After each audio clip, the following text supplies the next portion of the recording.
We're joined by Florida State Senator Chevin Jones. He's been on the show several times as a friend of the show.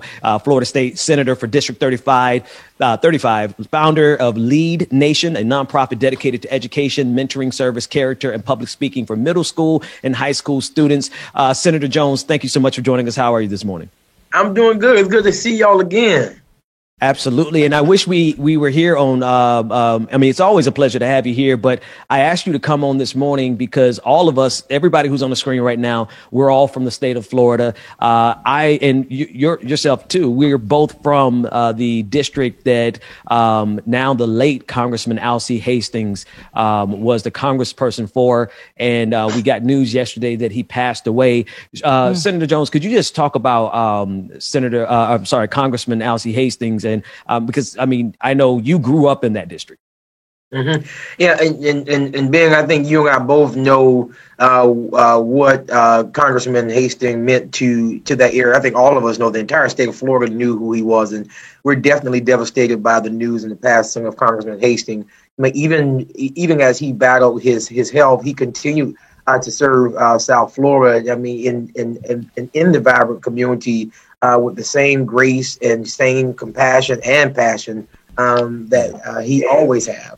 And so it's a huge blow to our district and our community, because Congressman Hastings had a very interesting way in how he spoke truth, to where even in him speaking truth, he was still able to maintain respect.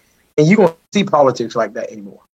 Right. Yeah. No. He was a pillar in that community for as long as I was in South Florida. I think I moved to South Florida back my freshman year in high school, and there he was. And my father, both of our fathers are pastors, or my father was a pastor, and connected. Alcee Hastings was connected to the community, and one of the things that I knew about him the best was he did not have any problems helping out new people. People who were new to the community, people who were new to politics. In fact, I was reading on your timeline yesterday. I did not know that he actually helped you and endorsed you in one of your first races. He did. When I first ran for county commission, because that's when I was just fed up with politics, and I said that I was going to run for somebody's office. I picked county commission. Nobody else would support me, and I remember giving a call to Congressman Hastings, and he making it known that, hey, listen, you have my support, and he gave me my first $1,000 out the gate, and so and I appreciate, and he supported me every step of the way when I was in the House, when I was in the Senate, when I just transitioned over to the Senate, even as he was ill, and so I would never forget those moments. Yeah, absolutely, and he was. I think I met him personally. He was like 72 when I met him, still working and fighting. And he passed away at the age of 84 on yesterday. I want to play this clip because one of our producers titled this Alcee Hastings was the Florida man. Watch this clip as he handled one of these particular situations that showed you his character and some of his get back. Let's take a look at it.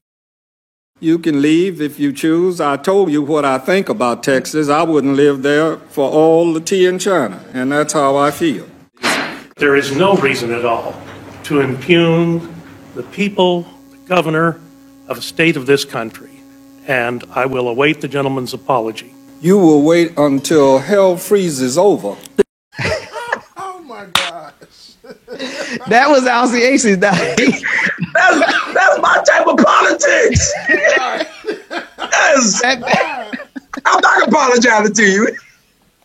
He said you will get my apology when hell freezes over. When hell freezes, I don't remember exactly what the situation was over, but I know that he was on the right side of that issue because I vaguely remember it. But he didn't play the fan, man. That was not happening. No, I'm okay with that. Listen, and at the end of the day, I think that it gets to a point to where you have to, sometimes decorum gets kicked out the door. It says you want to act silly, I'm gonna talk to you crazy too. I'm just saying.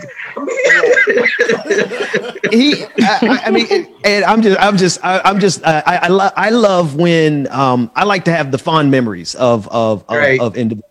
And you know, and he was in Congress for some time.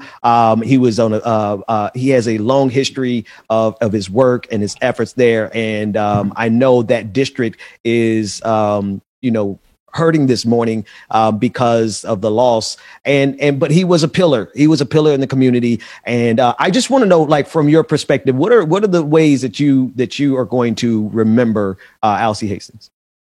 Well, one, you remember people like Alcee Hastings who spoke truth to power by holding people accountable.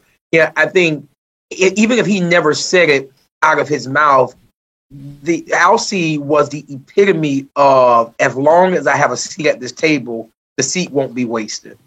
And that's who he was. And he represented his district as that. And so honoring him in that manner is extremely important, and continue to honor my district and to make sure people know that I represent them and their interests and not my interests, because that's who he was. And that's who we know him to be for all the years that we've known him. And so I think that's the best way to honor him. Absolutely. What are some of the things that you've taken from him that have inspired you and you've taken on in your own seat? And what are those things? Like, name 3 things that you've taken from watching and being inspired by Alcee Hastings. Yeah, being integral in the position, holding myself and the people who I sit at the table with accountable, and being honest about who I represent. Because I believe that at the end of the day, we do. Let me speak in I statements.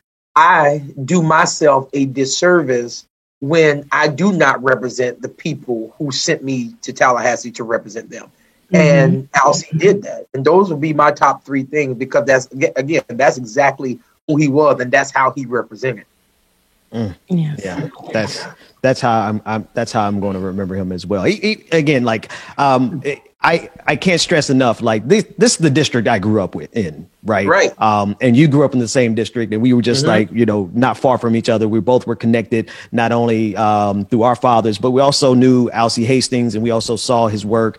And so it's just one of those figures that you kind of assume, like, you kind of don't really think about the fact that they're not going to be there one day. But, you know, there's a lot of older leaders who have been in these seats, in these positions, and now they're, you know, Elijah Cummings. We lost Elijah Cummings last year, or about a year and a half ago. We lost John Lewis last year, and now Alcee Hastings. And so it does speak to now the need for the next generation to step up and to step in and to go even further.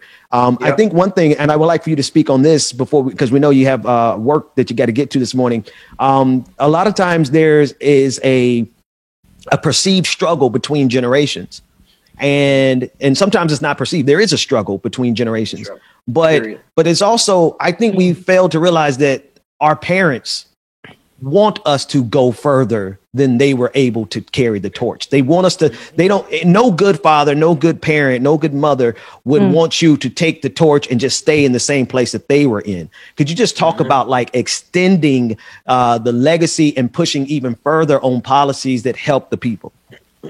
I appreciate that. I appreciate that how you shape that up, because you look at people like Alcee, like Elijah Cummings, like John Lewis, and you realize that these individuals have laid a lot of gems down for us to take, right? The Bible speaks about something that is very true, that, I mean, I'm paraphrasing, but he says that, once you get older and you've established something, you be careful, because a fool can come and destroy it all. And I think that what we have to be careful of in this generation, and what we don't do enough of, we don't listen. And listening will get us much further than us talking, because I believe that our ancestors who have gone before us have given us the tools that we need to go on. But we think we have to stand in our own strength and our own power, and that's the way we make it. When that's not it. Taking those gems, like the question was asked, like, what gems would you take from Alcee? I mean, those are the type of things that move us on. Now, here's the thing. Realizing that times have changed. sometimes you have to do things different. It be done with a twist in this new age and this new generation. But the concept and how the foundation was laid has already been there. You ain't got to go next door to build nothing else. It's already built. Hang it over, do it to make it look better, and just remodel it. That's all we got to do.